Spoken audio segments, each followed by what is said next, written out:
ఎన్నికల ప్రచారం ముగిసింది. మైకులు మూగపోయాయి. నాయకుల హడావిడి తగ్గింది. ఇక మిగిలింది బ్యాలెట్ పేపర్ పై ఓట్లు పడడమే మిగిలింది.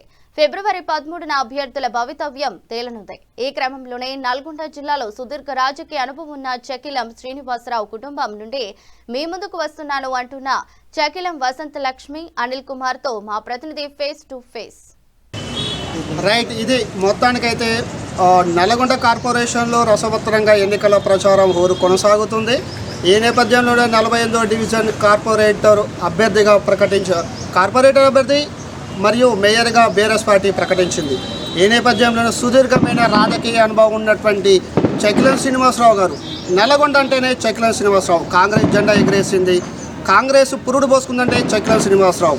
ఆ తర్వాత అతని కుమారుడు చకిలం అనిల్ కుమార్ బీఆర్ఎస్ పార్టీ ఆవిర్భావం నుంచి గులాబీ జెండా ఎగరవేసింది నల్గొండలో. ఇద్దరు తండ్రి కొడుకులు ఇద్దరు కూడా నల్గొండలో ఆ పార్టీ ఆవిర్భావం నుంచి ఉన్నటువంటి సుదీర్ఘమైన రాజకీయ అనుభవం ఉన్నటువంటి ఆ ఇంటి కోడలు మరోసారి ప్రజల వద్దకు వెళ్తుంది.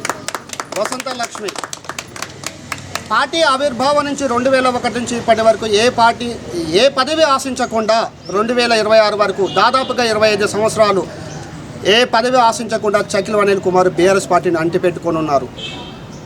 ఈ రోజుల్లో పదవుల కోసం గోడ దూకే నేతలు ఎందరో ఉన్నారు. రాత్రికే కండవలు కప్పుకొని రంగులు మార్చే ఊసరవెల్లులు ఎంతో ఉన్నాయి.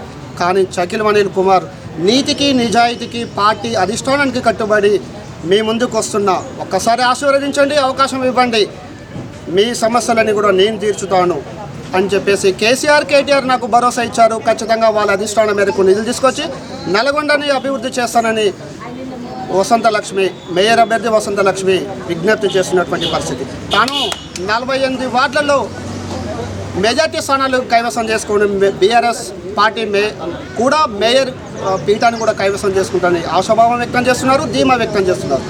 వీడియో జర్నలిస్ట్ నాగరాజ్తో సాగర్, 48వ డివిజన్, నల్గొండ జిల్లా కేంద్రం నుండి.